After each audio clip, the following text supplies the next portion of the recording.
नमस्कार, आप देख रहे हैं न्यूज़ विंग टीवी और मैं हूं आपके साथ मुस्कान।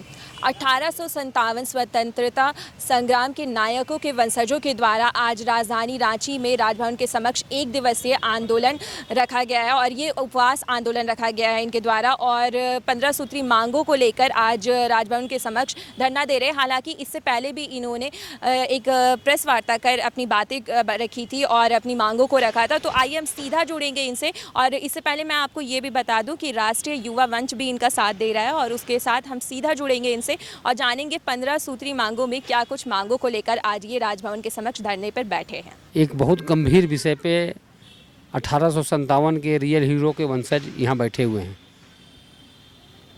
जब कोई सरकारी नौकरी में आकस्मिक मृत्यु हो जाती है तो उनके परिवार को नौकरी मिलता है।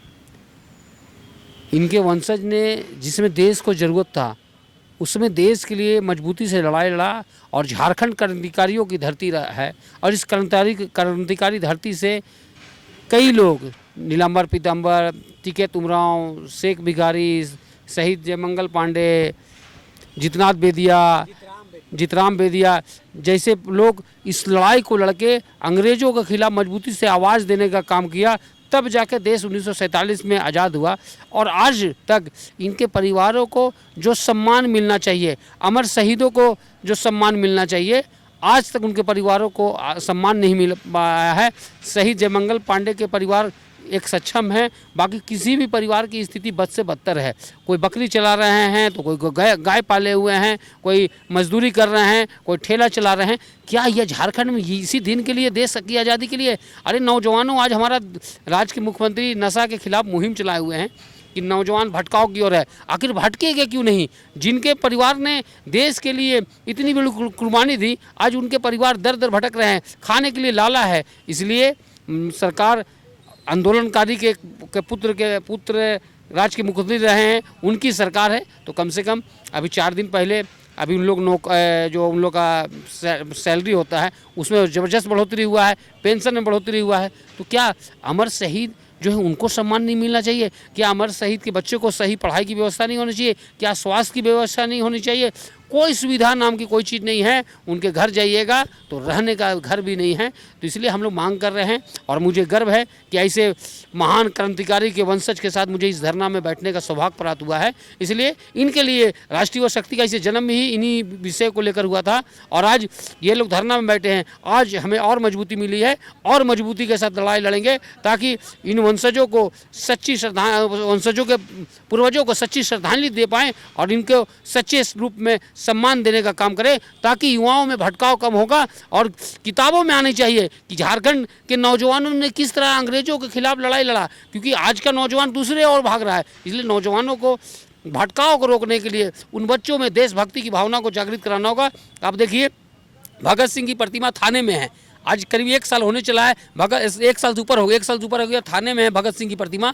जो भगत सिंह को देश के एक नौजवान उनको अपना आइडियल मानता है, उस भगत सिंह को 2 गज का ज़मीन नहीं मिल पा रहा है। आखिर हमारा देश कहाँ जा रहा है, किस ओर जा रहा है? सरकार को चिंतन करना होगा। हम लोग राजधानी में है, लेकिन लगता नहीं कि हम लोग राजधानी में है। राजधानी में सुविधा नाम का कोई चीज़ नहीं है। अब अमर शहीद की सिर्फ प्रतिमा लगा देने से नहीं होगा। अमर शहीद का प्रतिमा लगाए हैं तो उनको सम्मान देना होगा। इसी सारे विषय को लेकर आज उनके वंशज के साथ राजभवन के समझ हम लोग धरना पे बैठे हैं। अगर हमारी बात नहीं मानी गई तो धरना को हम लोग आगे बैठक करके प्लानिंग करेंगे और पूरे झारखंड में जितने अमर शहीद के परिवार हैं उनको एक मंच बुलाकर एक बड़ी आंदोलन की घोषणा की जाएगी। क्या कुछ मांगे हैं आप लोगों की? जैसे कि 15 सूत्री मांग है, तो उसमें क्या कुछ मांग है? मेरा नाम पहले सच्चिदानंद पांडे है। मैं 1857 स्वतंत्रता संग्राम के नायक शहीद जयमंगल पांडे के 7वें पीढ़ी का वंशज हूँ और सरकार से ही गुहार लगा रहे हैं। और राज्यपाल के पास हम लोग धरना दिए हुए हैं, 1 दिवसीय उपवास जो कर रहे हैं। तो पहले पूर्व में भी हम लोग राज्यपाल को लिखित मिलने के लिए आवेदन दिया था, सरकार को भी आवेदन दिया, लेकिन किसी ने मिलने की माने सूद लेने का कोई काम नहीं किया। आज हम लोग विवशतः यहाँ पे 1 दिवसीय उपवास करने पर हैं और हम तमाम स्वतंत्रता सेनानी के परिवार जिनके पूर्वज बलिदानी इस देश के लिए दिए हैं, जिनके बलिदानी से खुली सांस में आज लोग जी रहे हैं, आज उनके परिवार अगर कहीं खाने के लिए सोच रहा है, कहीं पढ़ाई के लिए सोच रहा है और कुछ हो नहीं पा रहा है उसको, तो वैसे लोगों के लिए लड़ना तो स्वाभाविक बन जाता है। तो हम लोग तो सबसे पहला मांग है कि जिन स्वतंत्रता सेनानी परिवार को चिन्हित नहीं किया गया उसको चिन्हित करें और राज्य सरकार जो है सो उसको राज्य सरकार के सूची में शामिल किया जाए। दूसरा ये है कि एक स्वतंत्रता सेनानी आयोग का गठन हो और उस आयोग का चेयरमैन स्वतंत्रता सेनानी का भी परिवार हो, ताकि उस स्वतंत्रता सेनानी परिवारों को देख रेख उस कोष के माध्यम से हो।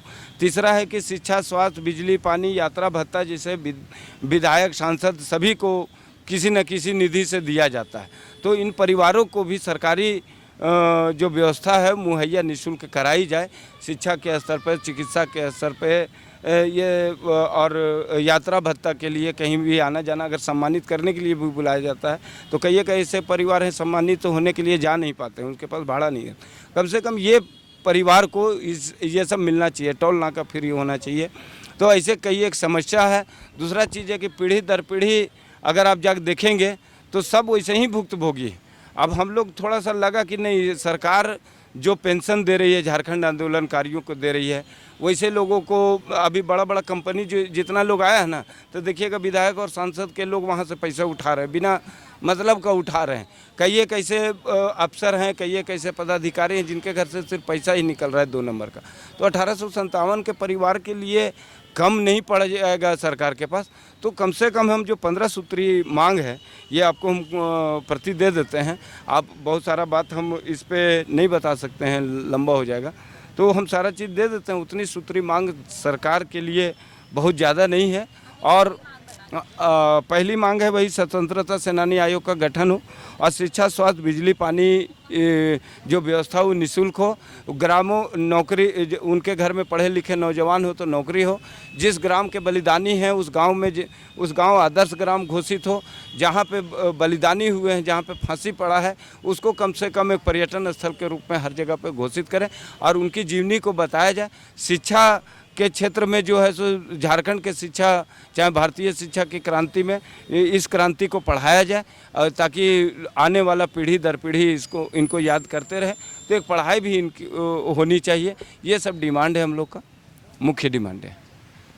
तो जैसा कि सुना आपने, स्वतंत्रता संग्राम के नायकों के वंशजों के द्वारा जो ये 1 दिवसीय आज उपवास कार्यक्रम रखा गया है, ये आज शाम 3 बजे तक जारी रहेगा और ठीक शाम 3 बजे के बाद ये राज्यपाल के पास जाकर ज्ञापन सौंपेंगे और अपनी 15 सूत्री मांगों को लेकर ज्ञापन सौंपने के बाद आगे भी ऐसे ही धरना कंटिन्यू रखेंगे। अगर देखने वाली बात लेकिन ये होगी कि सरकार इनकी मांगों को लेकर क्या कुछ करती है और क्या कुछ पूरा करती है और कब तक करती है।